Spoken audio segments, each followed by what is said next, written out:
This is Martin Giles of the Guildford Dragon News, and as part of our series of interviews with party leaders or their representatives, I'm today with George Potter, who's representing the Liberal Democrat Party. Welcome to the Guildford Dragon, George. Thank you very much. Good to see you. And so what is your party's policy on the local plan? When will it be reviewed, and what changes will you be seeking? I mean, obviously, it's got to be reviewed under the law, but are you going to be looking for a more urgent review? And what changes would you seek in that review? Yes, you're quite right. It has to be reviewed by a matter of law by, I think, either 25 or 26. So a review will be happening. The question is not so much will a review be happening, but whether the review seeks to make any changes to the local plan. What changes we will seek will depend an awful lot on what happens with national planning policy in the meantime. So, for instance, a topic which a number of people are concerned about are the housing targets within the local plan. Those are set by a national government formula, which the national government at the moment is still insisting local authorities use when calculating housing targets. The government has suggested they might change the requirements around that formula. And if so, it may well be that actually we could then look at the housing numbers again within the local plan review and say, can we update them and can we make some changes to site allocations and the housing targets and things like that? On the other hand, at the moment, if we were to do that, we'd almost certainly end up under the current rules with a higher housing target than we have at the moment. So a lot there depends on what the national policies are, how much flexibility we'll have. One thing which I think we definitely are supportive of, regardless of, apart from anything else, is quite clearly a lot of transport issues, and issues around transport infrastructure need examining as part of the local plan review, because a lot of the premises of the local plan, such as improvements to the A3, have been cancelled by the national government, and of course that has an impact on the local plan we need, and we'll probably need to update that section. But again, I think the short answer is our approach is we're going to look to make whatever changes are best we want to do the best that is possible for the people of Guildford, and our villages, but nor do we want to take any undue risks in the process. So a lot depends on what the national rules allow us to do at the time. Okay, now you mentioned the national rules there. Can any local government of any political persuasion be really effective when it comes to the local plan, given the strictures of the national policies? I suppose it depends on what you mean by effective, but generally speaking, is the local plans at the moment in planning policy exist as a mechanism for national government to force housing targets and so on, and the delivery of homes upon local areas. Local authorities can choose where do you provide them, how do you provide them, things like that, what policies you want to use to govern the type of development you get, etc., etc. You can't at the moment fundamentally argue with the target calculated by the national formula. Now, there are some test cases going through by other local authorities at the moment, such as Mole Valley, for instance, who have not yet adopted a local plan. And it'll be interesting to see what the planning inspector rules in those cases. And again, it will be interesting to see what rules happen with national policy. The government, again, has suggested they might make changes. They've suggested that previously and it's come to nothing, so we'll have to wait and see.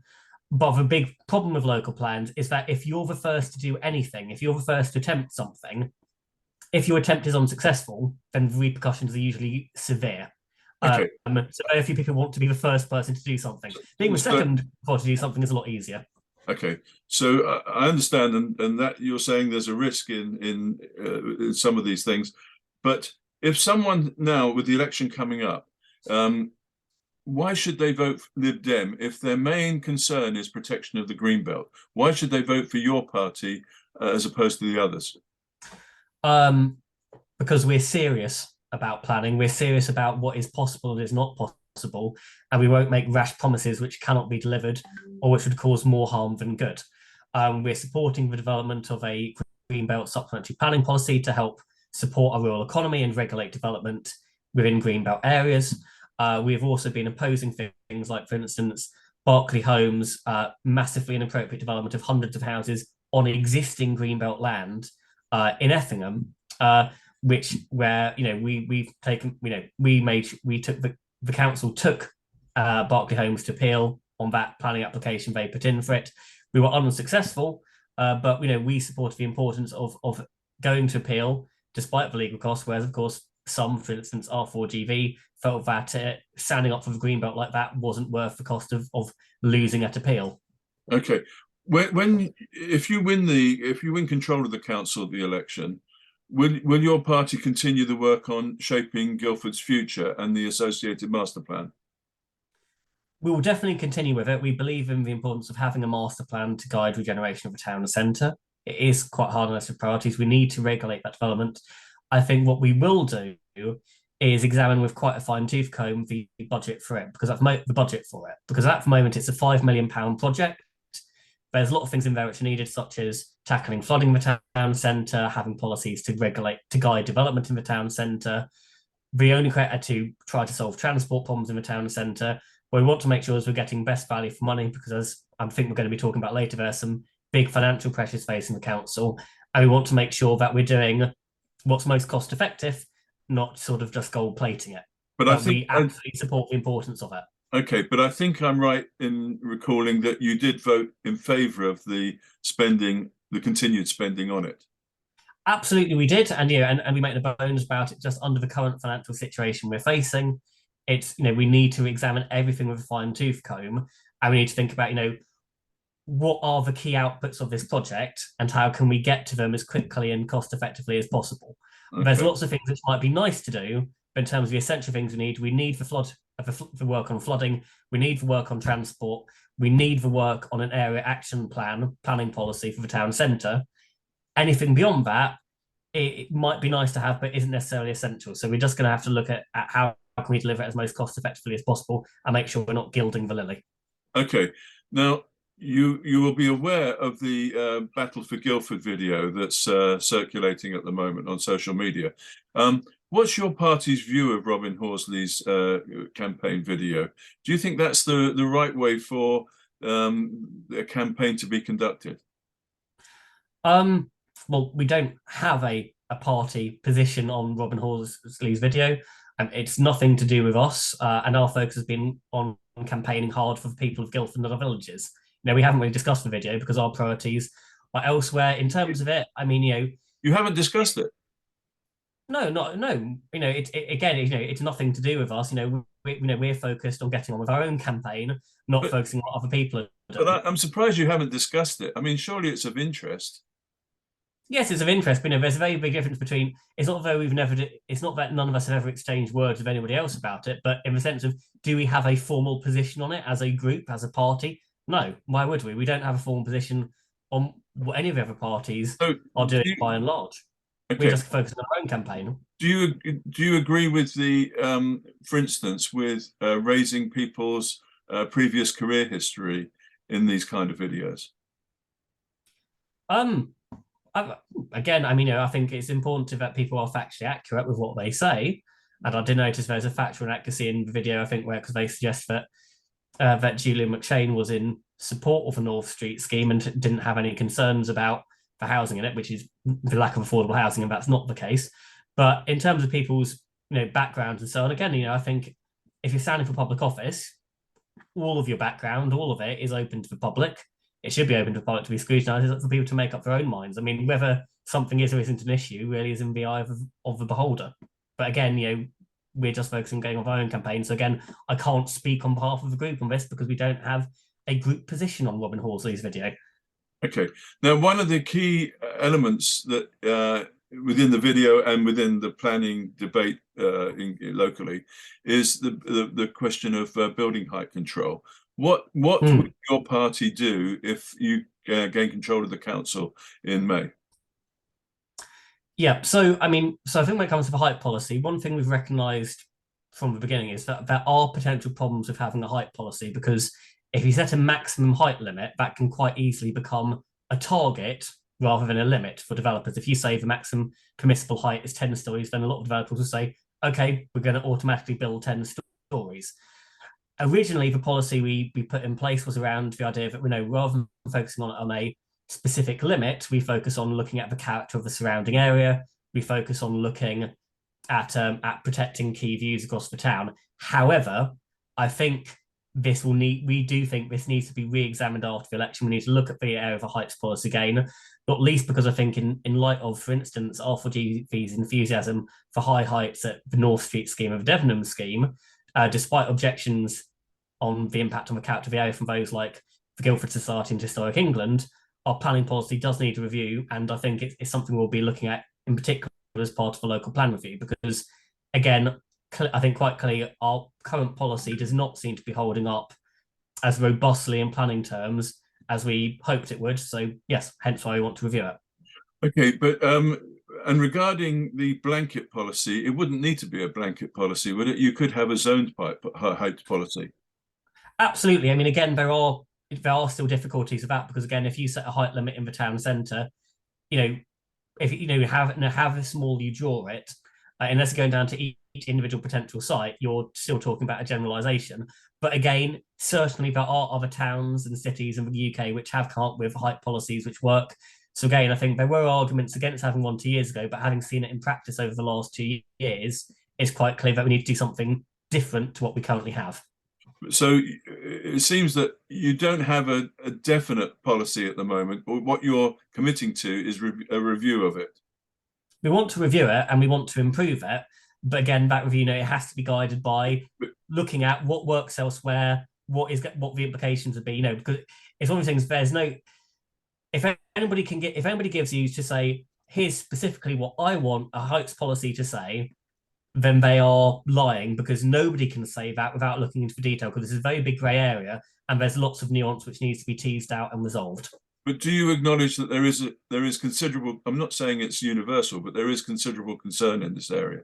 No, absolutely. I mean, again, I mean, the North Street scheme is a great example of, I think, 13 stories. I think the entire planning committee recognised on the application that were uncomfortable with 13 stories in height. And again, not that it was coordinated anyway, but the Liberal Democrats voted against it in part because of the height. Other parties voted for it, but again, so quite clearly, 13 stories seems to be a bit much for quite a lot of people. And again, so therefore we do think there needs to be some sort of policy governing height better than what we have at the moment. Okay. And another aspect associated with that was, or the criticism, I should say, in Robin Horsley's campaign video, was the lack of public consultation. Do you recognise that? Because I am aware that there was quite a lot of publicity. I may not have been direct consultation with individuals, but then that isn't the norm anyway, unless you live within a certain proximity of the site. Yeah, so I think it's important to note, of course, that North Street was a private developer's planning application. So, they certainly met the requirements as set out in law. However, I think you yourself, when you went, because I think you yourself attended one of the exhibitions that I remember the Dragon's write-up of the presentation was that despite the fact that, for instance, the majority view in the consultation had been that people preferred a more historic style for the scheme, the developers were going for a more contemporary style. So I think you can meet the requirements of a consultation, technically speaking, without necessarily listening to what has been said. And similarly, I do think that some of the points which are made, like, well, why weren't there hoardings up around the site saying, like, here's what we're thinking about, or find out more. Again, I think it's a case of you can always do better. Mm-hmm. And certainly it would be wrong to say that North Street didn't fulfill the legal requirements, or that the council fell short of its legal requirements. But there's always more you can do. And I think in this case, there probably was more that could have been done. Again, but how we take that forwards, again, I think you've got to look on a case-by-case basis. But fundamentally, if it's a private scheme, it is up to the private applicant to decide how they meet the requirements of doing a consultation. But your party could have played a part in that at the time, couldn't they? Because I mean, you were, part of the coalition. Yes, no, yeah, but again, what I'm saying is, the consultation was done by a private applicant. GBC can suggest things, it can advise things, it can't mandate things. Okay. And again, I think, as I said, it's just as not as important as how they do the consultation is how much they listen to what the consultation says. So again, this is not something where the GBC can just say, here's how you've got to do it. Okay, so obviously planning is an important, well, I think most people think planning is a very important issue in this election, but obviously others that are important too. And I'd like to move on to finance now. What can Guildford Borough Council do to increase revenue, given the generally parlous state of local government finances? This is, the trouble is obviously that a lot of the previous funding has dried up from central government, and it's left the councils having a problem of raising enough funds to meet their budget. So what can they do to raise extra funds for the spending that I'm sure you would like to carry out in different problem areas that you've seen?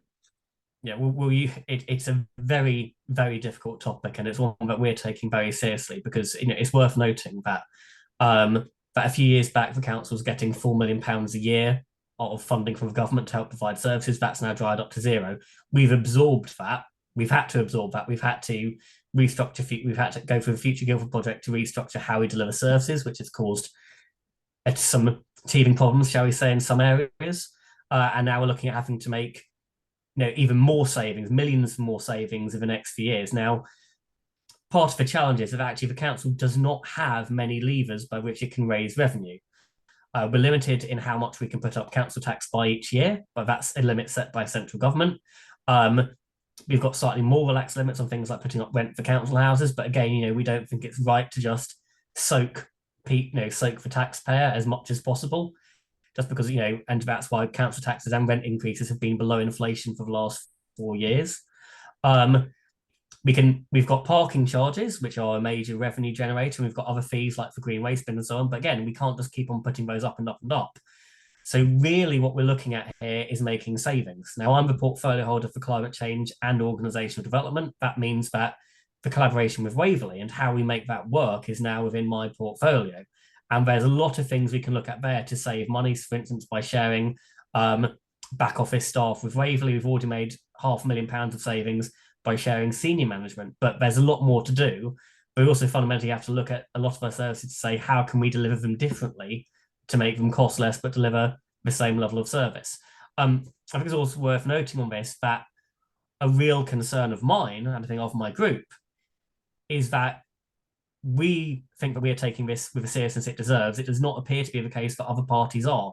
For instance, R4GV are saying that they'll review the parking charge, which they're saying is a Lib Dem parking charge despite having voted for it. And again, well, that would have a significant impact on council finances. And the Tories, meanwhile, are saying they want to cut parking charges, cut council tax, and increase public spending, which would absolutely wreck council finances at a time when we're already looking at a deficit we need to close. The only other thing that's worth mentioning on this is that another big area we're going to have to look at is our capital projects. This council inherited a huge number of big capital projects from the previous administration. And one of the challenges we have is that borrowing money and paying off the interest on them is quite easy when interest rates are really low. With interest rates the way they are now, those capital projects are having a significant portion of our income is going to pay off the interest on our capital projects, and will be going towards the interest. So we're also going to have a bigger look at how can we slim down the capital programme, what do we need to go ahead with, and what can we cut? Okay, so which capital projects do you think should be looked at? I mean, I think we as a group, we're taking the point of view that our projects to deliver council housing, so in places like Wayside Urban Village, Guildford Park Road, those sorts of things are non-negotiable. We've just committed to the Ash Road Bridge, which I think is non-negotiable for the people of Ash. So that's two of the big ones there. Yeah, we've got to do something with the Shaping Guildford Future project, with having a master plan for the town centre. But beyond that, pretty much everything has to be reviewed. No, it has to be on the potentially on the chopping block, and we have to go for it. Okay, so what is beyond that? Can you name any? Yeah, I mean, well, I think there's at least there's well over a dozen significant major projects, plus probably about another dozen smaller ones which still count as major. So again, but what are they, George? What are they? So that people understand what's at stake here. What are these other projects?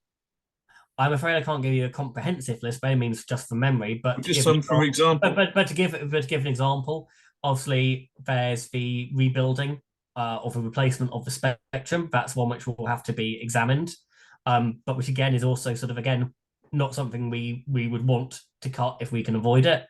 Where there's the Bright Hill car park site. There's a number of smaller projects in different areas for different improvements. We've also got projects involving sort of internal business transformation.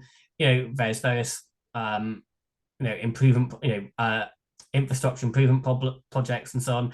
There's quite a long list, and even for the ones we would still like to keep, we still have to go through and say, how can we optimize this? How can we reduce the cost as much as possible? So it's not as simple as here are the projects we'll keep, here are the projects we'll cut. It's got to be more looking at every one of them and saying, is this necessary? And if it's necessary, what is the most cost-effective way to deliver it? Okay, and I'm sure reasonable people would acknowledge the difficulty any council, any party would have with current local council finances. But what I've noticed is you haven't said really that there are any opportunities for raising revenue, and so it's all about cutting. Now, I'm not. That's not meant to be a criticism, because I think that is, the situation. But presumably, then you're not in favour of councils becoming more entrepreneurial and looking at other kinds of investments to try and raise money, or are you? Well, we are, I'd say, arguably Guildford are entrepreneurial, and we have done a better job than most other councils. In fact, unlike, for instance, working with our commercial investments haven't left us £2 billion in debt. No. But it's a rather moot point, because the previous vehicle for doing this was councils could borrow money cheaply from the government to invest in commercial projects. The government has now changed rules saying you cannot do things primarily for commercial returns. So there's got to be an actual community benefit. So the rules have changed us anyway. Now, we are trying to be entrepreneurial where we can. We are going to have to look at ways we can raise revenue or find new ways to raise revenue. We're not just looking at cuts, it's looking at, can we deliver this service differently, more cost effectively? The other part of it is we have to look at other ways we can finance things. So, for instance, and I know we're going to talk about climate change in a minute, I think, but for instance, when it comes to getting to net zero as a council, do we just do what we've done in the past, a big council capital project, or do we look at other ways we can raise funding? For sure, it's a really complex question. There is no short answer. The main thing I'd convey is, I understand. we are taking this serious, but basically, no stone can be left unturned. We've got to look at absolutely everything, everywhere. Okay, I mean, it's a huge subject, and we could go on, but time's against us. So let's switch to that climate change subject then. Now, some say that GBC is not doing enough to prioritise measures to address climate change. What would your party do? Well, firstly, do you accept that? And secondly, what would your party do differently? I do accept it, simply because it's not. No, I do accept it. You do? Sorry. Okay. Yeah, just simply because, with the scale of the crisis we are facing, there is no such thing as doing enough. Okay. There is, we always need to be doing more. And I have said before that, it's been a source of frustration to me that a lot of what we wanted to do has been delayed by the complete diversion of council's resources in dealing with the pandemic for 2 years. Now, so there's a lot more we need to do. So I fully accept that. Now, I think we're making a good start, but there's a lot more we need to do. In terms of what we do next, one of our key priorities as a group is not just paying lip service to the issue of climate change, but actually following through on it we are committing to delivering the climate change action plan. We are committed to finding the financing necessary to make it happen. We are committed to engaging with our parishes, with our villages, with our resident associations, with our communities, with groups like Zero Carbon Guildford, like with businesses, to not just try to cut our own emissions as a council, but to try to accelerate the decarbonisation of our borough as a whole, and to enable and facilitate where we can. It is a huge challenge because, of course, we don't, again, like most things, we don't have many of the levers we would like to be able to pull, but it is, for us as a group, one of our top priorities. We need a greener future for our borough, and we are prepared to prioritise it, not just pay lip service, but actually prioritise it, and crucially, to put our money where our mouth is. Okay, but I think every person in charge, every lead councillor has been a Liberal Democrat on this subject over the last 4 years. Yes. Do you think they did enough? Or, I mean, you're saying that you can never do enough, and I understand what you mean by that. But are you proud of their record over the last 4 years? Yes, I am, and I'll expand on that briefly if I may. Um, Councillor Jen Harwood, when he was a Liberal Democrat, oversaw the production of our climate change and sustainability supplementary planning policy, some of which has been incorporated into the new development management policies, the local plan Pot 2 as it's known. And those have been having over the past 2 years a significant impact on the sustainability of new development in the town, and in the borough as a whole. So that is already having impact on new construction. And that was a mammoth achievement, and it's not just a mammoth achievement, is that it's actually held up by a number of councils as they're using our policy as a reference point when they're writing their own policies in this area. We've had the housing team has put sustainability and net zero first and foremost in their thinking when they're developing projects for building new affordable housing and new council houses.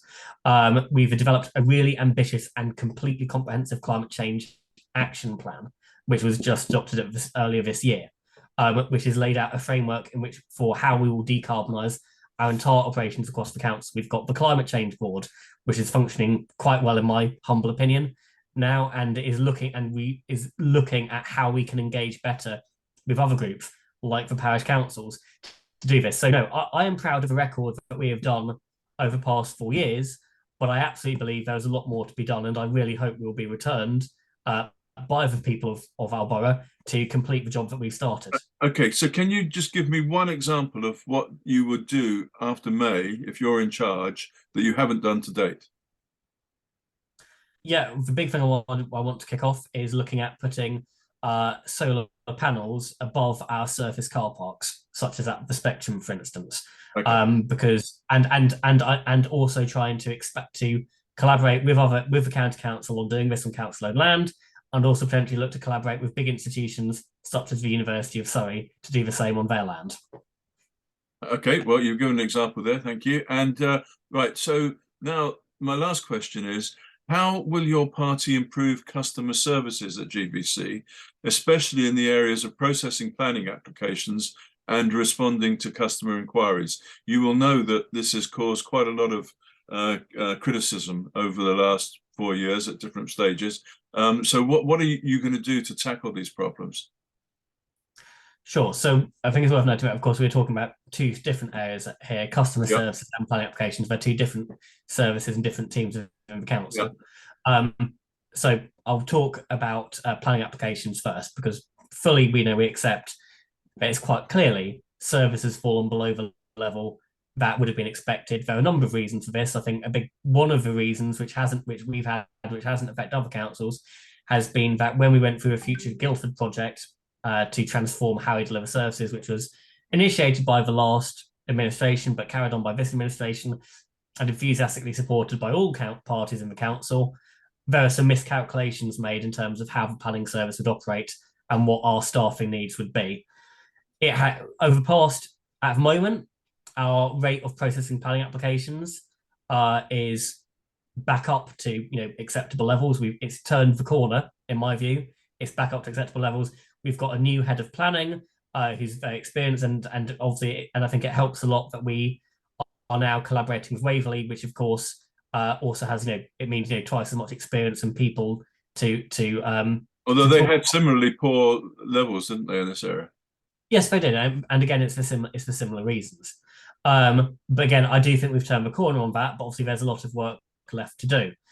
When it comes to customer services, I can't comment as much on that because obviously that's been an R4GV held portfolio, but again, it has improved significantly from where it was. But certainly, I think one of the challenges is that it's still the case that for a lot of basic things, such as reporting missed bin collection, the way you can do that online is still clunky and confusing at times, and that's just one example. So I think there's a lot more still to be done in terms of looking at the journeys that customers go upon to do something. If they want to report a missing bin, if they want to query a council tax, we need to make it as smooth and quick as possible, because a big part of the miscalculation that was made was the idea that most queries could be dealt with via reporting online, and quite clearly that's not worked out like that in practice. People do still need to speak to humans, and we do need to, and we are continuing to put more resource into that area, and we are turning the corner, but there's a lot still left to do. Okay, now maybe this is a personal view, although I suspect it's one shared by others. When I ring up, if I'm going to ring up the council, what I don't want to hear is a 5-minute taped message telling me lots of information that I'm not interested in. And then at the end of it, I still haven't got through to the person I actually need to explain my problem to. Can you undertake to look at that as part of your any review in this area? Well, let me put it like this: if we were running the council after May, and we therefore have the portfolio for customer services for the first time, um, we will. I'm sure that is absolutely something we will look at. I can't point. It's, I don't think that's something we've specifically written into our manifesto, but certainly it's something which I think we should look at because again, I think the customer experience from start to finish needs to be as quick and as painless and as irritation free as possible. Not least because if you spent 5 minutes listening to an automated message entirely irrelevant to you, and then another 5 minutes waiting in a queue, by the time you get through to an actual human being, you're quite likely to be a bit irritated and miffed. And it's Absolutely. not fair. And it's not fair on the customer, and also Anybody. fair on the council staff to have to deal with Absolutely. that situation if it could be avoided in the first place. Well, I'm sure a lot of people will be relieved to hear that whoever, well, if you're in charge, at least you will be reviewing that, and I'll be asking the others the same. Okay, But thank you very much, Councillor George Potter. Thank you very much. thank you very much, Martin.